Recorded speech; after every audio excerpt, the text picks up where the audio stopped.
If I had a problem, then so did you. 'Cause snow two's an ocean of solitude. It's just trying to keep things in order. Why do you try to keep things in order? I don't know. I feel like I'm doing it. I'm unaware of it because I don't want to be that kind of actor. My parents. Meaning?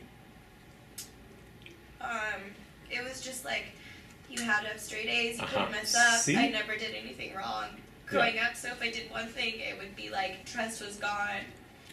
So you're the perfect girl. Yeah, I and get they it. would tell me that all the time, and then all like their friends would tell me that I was like the perfect daughter, and then It's a lot to live up to, and sweetheart. then everybody in school just called me perfect. And See? I'm right on it. I don't realize that it has this hold on me though. Yeah, of course.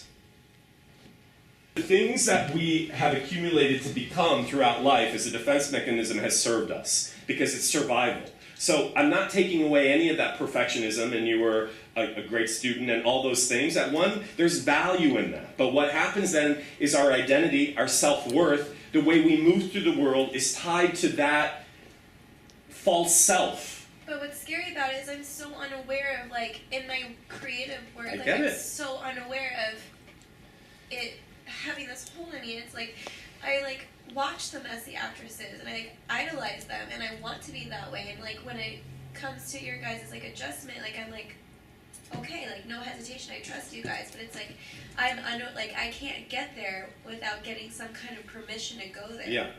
And I'm never able to give me permission. Because I don't know how to do it. Because you're battling your perfect self. This is such a great realization. Sometimes it's unconscious. Sometimes I have no idea. you just have to have the awareness of how you get like that, and what we're trying to do through awareness is just like opening up the kink. It's not going to change overnight. It's not going to change overnight. Just having the awareness.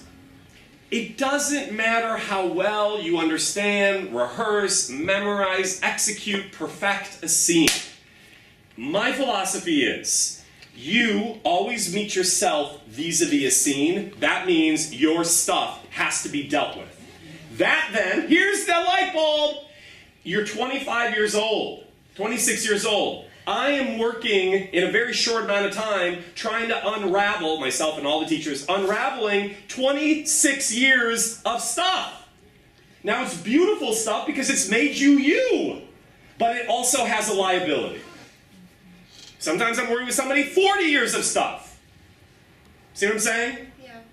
So you got to think about it in scope of like how much life you've lived a certain way and now how much life is being based on awareness. It doesn't happen overnight. You're going to look at how you constantly are out in the world in a perfect way. That's my challenge in life. And it's bringing up so much stuff for me because I've realized like, holy shit, I've always compensated for my feelings of lack by being the perfect son, being the perfect, well, everything was perfect, successful.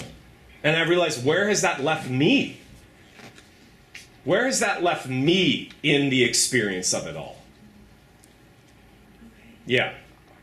And listen, it's going to be scary because it's going to make you realize, oh my gosh, will I be loved and be okay if I start to like let down this veneer of having it all together? And the answer is yes. For my mom, I want to be someone that, you know, that like a survivor / a strong, I get it. independent woman. So that's why I feel like I put so much pressure on like I get it. But Justine, here's the awareness. being that person. Your mom loves you for the I know that. core of who you are, not because of these models, these false personas we identify as.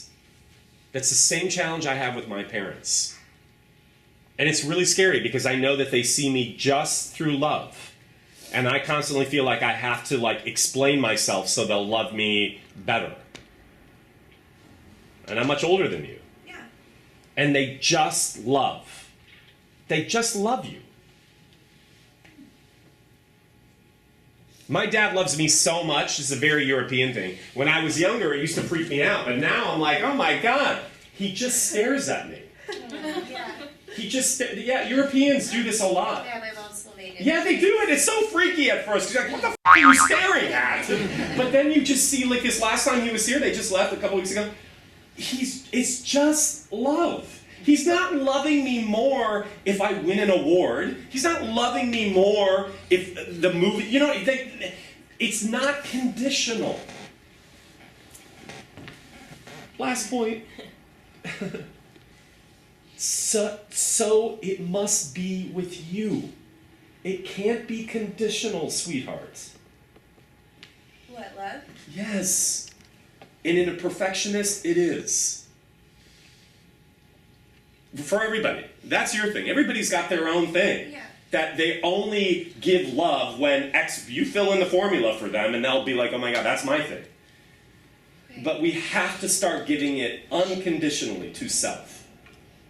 When you fall on the floor, when you go and you crash in an audition, when you make terrible mistakes, when you fail in life, all the more reason to do it then. Then that's absolute unconditional love.